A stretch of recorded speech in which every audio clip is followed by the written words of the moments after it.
Hello there everybody, this is my level commentary for my UEFN level. So this is obviously in Fortnite. This is Beacon Speedway. So as you can see, it is a race course that I've completely built inside of Fortnite. And this is like I've always wanted to make racetracks. So this is kind of why I went with this. And I won't spend too long here, but I want my portfolio to be very racing oriented because I want to make racetracks and I want to be a level designer. So, first of all, what we want from tracks like this is we want to create them through iteration. So what I mean by that is that I will have a design for a track, and with that design, I will change it very slightly if I don't think it's too great.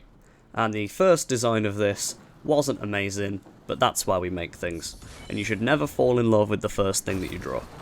Now, upon that, you should make another level sketch. So I made a second one that was a lot better. I preferred it to the first one.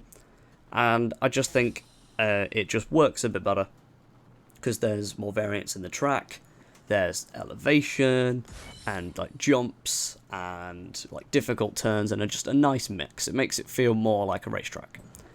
Then overall the level layout changed again because after bringing it to Fortnite, I failed this jump. After bringing it to Fortnite, I realised that my sketch didn't completely line up. So again, there was more iteration there, after realising that my sketch wasn't fully correct. But what I want to talk about mainly is the design rationale and how it was all built. So apart from doing level sketches, there are other ways to sort of show the design theory that went into making this track.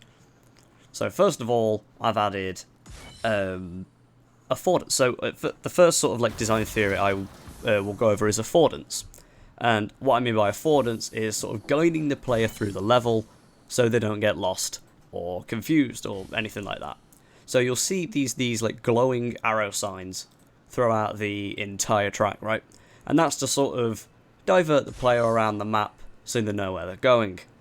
And this just sort of allows the player to not get lost. Another thing that affords the player is the road itself, as well as the sort of red and white curbs on the sides. They sort of tell the player, oh, you're getting near the wall, don't crash. Or it tells them of an upcoming turn. They also line up quite well with something called leading lines. Leading lines are things that sort of just direct the player around the environment with the environment itself. So so if, for example, in this, the lines, the white lines and the road and the red and white curbs on the track direct the player around here. Nice little drift. Oh, nearly at the wall. And another thing that does that is the trees. Now the trees sort of hem you in to sort of immerse you within this track of driving through a sort of forest. But the way the trees sort of curve around the inside of the track sort of push the player around the track and lead them around it. The next thing I'll talk about is the next thing I'll talk about are breadcrumbs. Now, within the track, there is a checkpoint system, which are these green glowing rings. These green glowing rings act as a way to track the player's progress around the course. As you can see, we're on the first lap here, because I've gone around again. We're coming up to checkpoint 5 now. So this just sort of gives the player an incentive to drive around the course. And to complete it as fast as possible, or to beat their friends, or just to have fun, really. And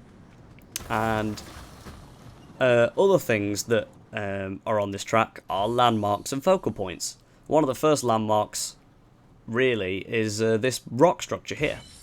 We might see a bit more of it on the other lap, but that rock structure is like a massive focal point in the middle of the track. I mean, usually tall objects are beacons in sort of past history. So to the racers of this race course, that is a beacon, hence Beacon Speedway. Now, going on to the other lap here, this starting grid itself also acts as a landmark around the track. It sort of tells the player they're back to the beginning, that they're going around again, and just sort of allows the player to know where they are. You might have caught a glimpse of them in the background there, but there are also buildings. And now this just sort of adds a bit of world building and sort of like tells the player that there's a building past the mountains. There's like a city past the mountains. And it just sort of lends itself to the world a bit more. And then amongst all of that, the track itself and this, like, these biomes of a forest and a mountainous region and the city, they all come together to create this experience for the player. And obviously the players, they make their own experiences with racetracks, because racetracks, like, one race is never the same as another race. So that's what I kind of want to create from this. Yeah, look, so here's this rock structure in the middle. Acts as the beacon of this track. It's in the centre. It's very tall and imposing. Not as tall as the outside mountains, but that's to sort of keep the player looking at the track. Like, the mountains are huge, but there's nothing going on with them. So if you look on the inside, you got all the racetrack.